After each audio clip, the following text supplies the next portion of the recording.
Welcome to World Business. Now, the gaming industry is set to be worth $500 billion by 2030. Growth has been relatively unencumbered by oil market instability and geopolitical tension. But the sector has been going through somewhat of a shift from product sales to ecosystems based more on service. Well, one company at the forefront of the way the great game is changing is the global video game commerce company Xsolla. Well, let's speak now to Xsolla's president, Chris Hewish. Chris, tell us the Xsolla story then. Where did it all begin and how did you end up with the company that many of us would recognize today? Thank you, Guy. So Xsolla has been working in the games industry now for over 20 years. And all of this time, we have really been looking to provide all of the things that any game company would need to run their business and connect directly with their players, to go direct to consumer. And we began providing a payments aggregator. And over the years, we've added many more things and have grown much larger than just that. So now we provide marketing support, community support, payments, commerce, monetization, all of the things that you need to run a modern game business. Now, you're a global business, emerging obviously from the US, but what do you make of what's happening in this region? Do you see the South Caucasus and Central Asia as high potential for future growth? Absolutely. The region is growing rapidly. Azerbaijan, in particular, is rapidly turning into a regional hub with global impact. And the business in Azerbaijan alone is projected to reach over $220 million in US revenue this year. And this is really being driven by a number of factors. There's an amazing talent pool. You have a lot of incredibly well-educated, smart, motivated people that are getting into the games business, both on the development and the business side. And then that is being supported by amazing initiatives from the government. In fact, we have seen that the president of Azerbaijan has really taken a very strong hand in helping the country move towards a digital economy and a digital business. And we've had tremendous support from the Innovation and Digital Development Agency led by Minister Nabiev. And this has really helped us to establish a presence in the country and a presence that's being matched by talent that is well educated and well supported. And if you are one of those talented people, Chris, perhaps just beginning your career in the sector, what might the gaming industry actually look like in 5 or 10 years from now? Well, the games industry is a fantastic and a resilient industry. It continues to grow year over year, even though there have been some tough times the past few years in regards to layoffs and industry corrections. The overall trend is still one of growth. And we are now entering a phase where that growth is really focusing on two things: on game companies taking more control of their businesses and connecting direct to consumer directly with their players. And at the same time, game businesses have really begun to evolve into not just games, but real integral parts of the digital economy. In fact, you can look at a robust games business for any of the popular games that are out there, and you'll see that it represents all the parts of a digital economy. You have payments and monetization, data, player identity. You have marketing and user acquisition. You have live services and feedback between developers and players. So truly a robust industry. And so people that are now looking to get into that industry are really entering at a very fortunate time where it's more than just games or entertainment. It truly is a strong driver of the modern digital economy. Now, Chris, my son is a passionate player of games like Fortnite. Now, sometimes him and his friends complain that AI imposters are pretending to be other players. That tends to annoy them all somewhat. It got me thinking, do you think that AI might be a threat to gamers and a threat to the enjoyment of games? Absolutely. So, the phrase that your son was referring to is when you go up and play against a bot. And that is a phrase for an AI player or even a human player who's not that good, but an AI that is meant to pretend to be a player. And game companies use those to help build up the user base so that people can get into games quickly and always have someone to play against. And those bots are improving. So that part of the equation is getting better and is actually beneficial because it provides a better experience for the gamers.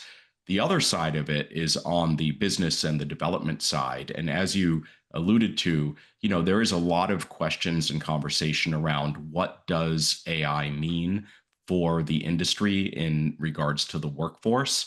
And, there's been a lot of conversation the past few years about that. And we've seen that conversation shift in tone recently from one of worry to one of more embracing. And you're still seeing it being more embraced on the business and operations side, a little bit more worry on the development side. But that worry is starting to give way to excitement as people are understanding the possibilities of AI, where the AI isn't necessarily replacing all of the developers. It's becoming a force multiplier, something that can allow a developer to create things more rapidly, prototype more quickly. But at the end of the day, you still need a smart, talented developer to take it over the finish line. Yeah. Do you think that means that there might be a greater need then for creatives, ideas people, rather than just engineers? Absolutely, Guy. I think that is correct. That AI is truly a tool that can unlock access globally for many more people who have great ideas that they want to bring to market and share. And we are seeing that AI can increase how quickly games can or ideas can be prototyped. It's bringing more people in who can actually work on games and make them. And what it is helping with quite a bit, or one of the things that can help with quite a bit, is taking that burden of a lot of the dull, boring work off of people's hands and letting people focus more on the creative so they really can build better, newer things than they were previously able to.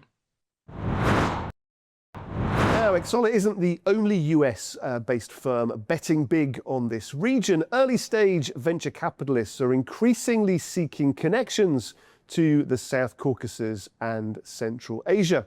Well, earlier I met with the president and CEO of US-based Global Venture Network, Pat Riley, to find out why he is racking up the air miles between the US and Azerbaijan. We were also joined by Rob Cahill from Enhance Ventures, a crucial link between investors and local talent. Well, both men came for a visit to A News HQ. Let's take a look. Pat Riley, CEO and President of Global Venture Network, thanks very much for coming into A News to speak to us. Just give us a sense, if you can, of GVN and what it does, how it helps people. I know 475 members across 50 countries. What do you do and how does it benefit those investors and entrepreneurs who join? Yes, so you've heard of venture capital funding. It's where startup companies can get millions or even hundreds of millions, or even in the case of ChatGPT and OpenAI, billions of dollars in funding.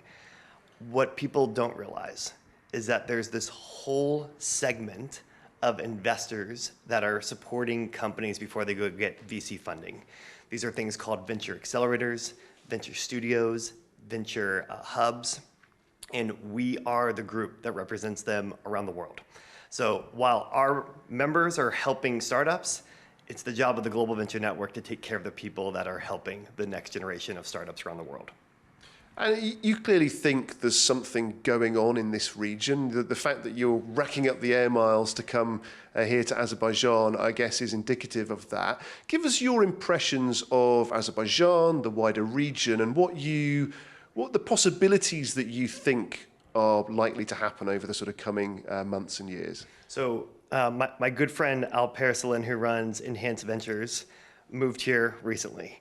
And when I was looking up why he moved here, almost at the exact same time, there was this data report that came out that said the headline was, Baku is the startup city of the year. And I went, this can't be true. Like, how did I not know this? And turns out it's 100% true. Because there's this study that Startup Blink did about the top cities that have startup activity. And you all, between 2024 and 2025, grew 40 spots on that in terms of startup activity.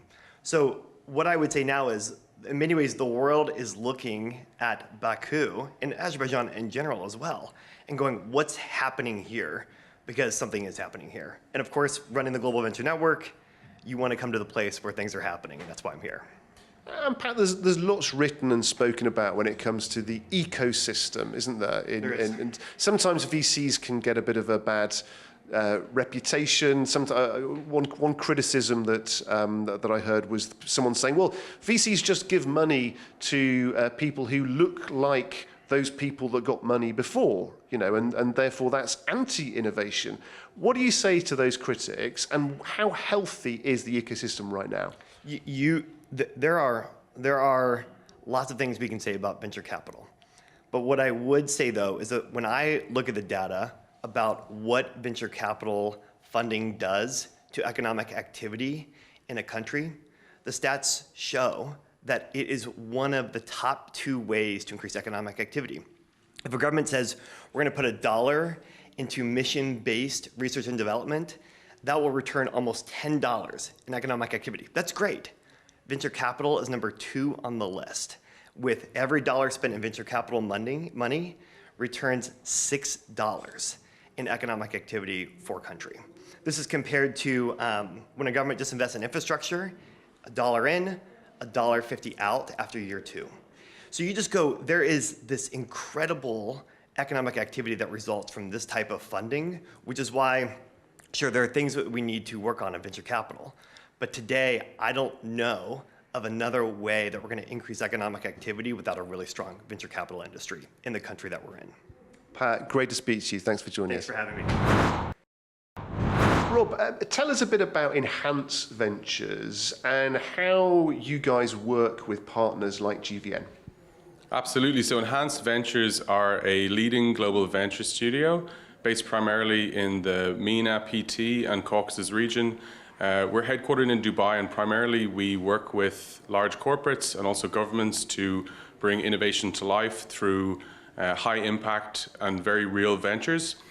So we work primarily with corporates and governments to build startups with them, and the reason why we work with the likes of governments and corporates as opposed to a traditional classic startup or VC model is that often corporates and governments have what we call advantages that they're unable to actually take advantage of.